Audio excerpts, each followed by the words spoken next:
નવસારી જિલ્લાના ચીખલી તાલુકામાં માનવતાને શરમાવે તેવી ગંભીર ઘટના સામે આવી છે। સગીરાઓ સાથે દુષ્કર્મના આક્ષેપોમાં સાવકા પિતાની સંડોવણી સામે આવતા વિસ્તારમાં ચકચાર મચી છે। ચીખલી તાલુકામાં બનેલી આ ઘટનામાં એક સગીરા દીકરીને પેટમાં દુખાવો થતા પરિવાર દ્વારા તેને સારવાર માટે હોસ્પિટલ ખસેડવામાં આવી। ડોક્ટરની તપાસ દરમિયાન સગીરા ગર્ભવતી હોવાની શંકા વ્યક્ત કરવામાં આવી, જે બાદ સોનોગ્રાફી દરમિયાન ગંભીર હકીકત સામે આવી।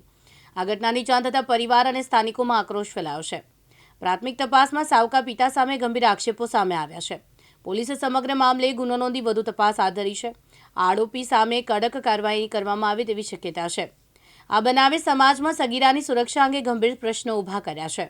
ચીખલી પોલીસ સ્ટેશનમાં એક દુષ્કર્મનો કેસ આવેલો, જેની વિગત એવી છે કે આ કામના આરોપી અનિલ અમૃતભાઈ રાઠોડ, કે જે ચીખલી તાલુકા વિસ્તારમાં રહે છે, તે એક મહિલા સાથે છેલ્લા 6 વર્ષથી લિવ ઇન રિલેશનમાં રહેતા હતા।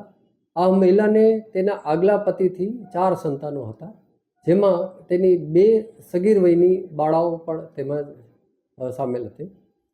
આ બાળાઓ સાથે આ જ ગામના આરોપીઓ, કે જે આ પત્ની, જે એની મા હતી, એની સાથે લિવ ઇનમાં રહેતા હતા, એની બાળાઓ બંને સગીર વયને તેની સાથે તેણે દુષ્કર્મ કરેલું અને ઘણા સમયથી દુષ્કર્મ કરી આવતો હતો।